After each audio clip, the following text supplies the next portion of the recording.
This short video will show you how to set up the scoring spreadsheet so you can score an indoor driving event. There'll be a separate video of how to do the scoring, which is even easier.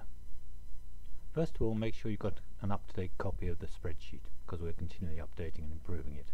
Go to Indoor Carriage Driving, go to the For Organisers page here, and you'll see you can get the instructions, the spreadsheet itself, or outdoor versions if you're scoring outdoors.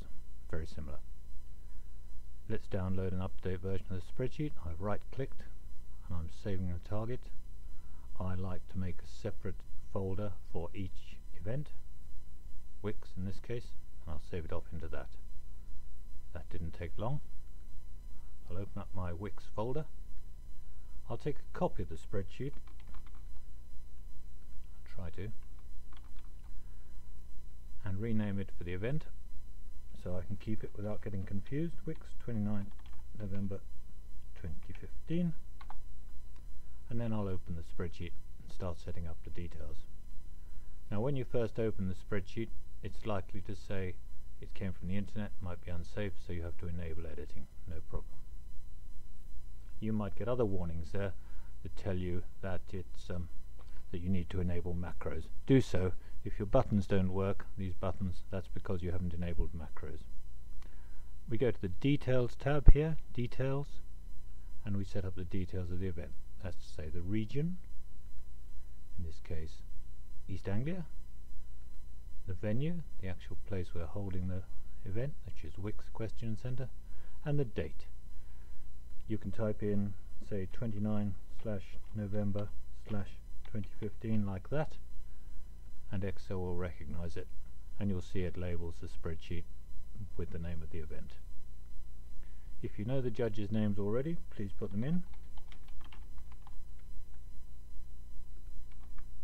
but you can enter them later, anytime up to when you post the event results. If you know the cones course layout, for example if you have multiples, 4A, 4B, 4C, put them in there, makes it clearer when you score.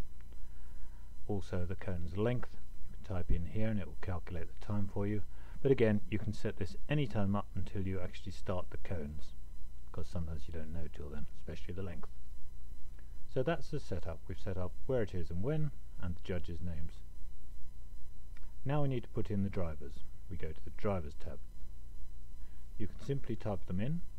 If you do that, please try and get the driver's name right, because, well, for one thing it's polite, but also they'll contact you and complain, or worse still, contact me and try and get it changed, and also it confuses the points leagues. Each time you spell the driver's name differently, the computer thinks it's a different person, so please get it right.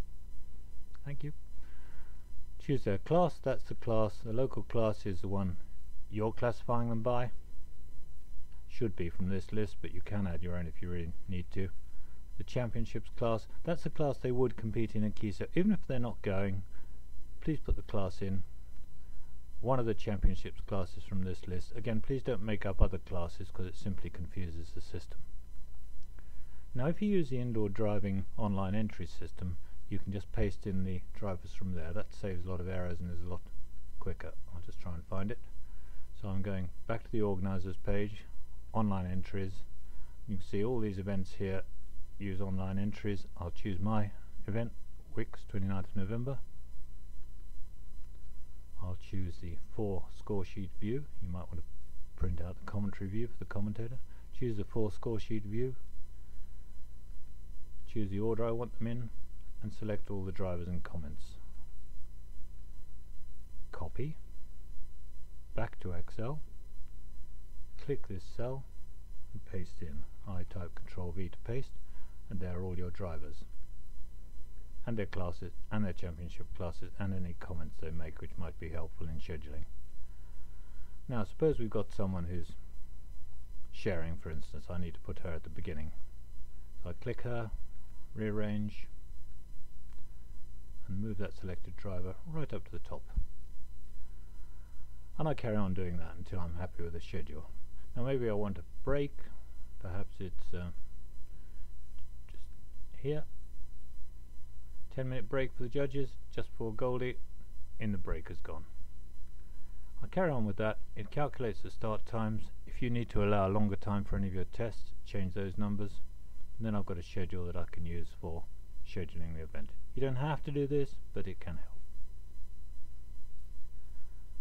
When I've got all the drivers in satisfactorily, I create the score sheet simply by clicking that.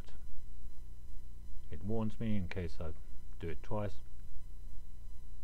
And here's the spreadsheet. You see it switched to the master view, which is where we do all the scoring, with our local classes displayed, all ready to go. And that's it, you're set up. Less than 5 minutes. Now, if anyone turns up after you've started scoring, you can still add them in. Use this button, add the new driver, Billy always late, give them a number, choose their classes, add them in. If you need to change someone's class, I don't know, perhaps a pairs driver's forgotten their pairs poll, choose a driver, choose the class they're going to go in. You can do that again, as I say, even after you've started scoring. And that's it. Thanks for watching.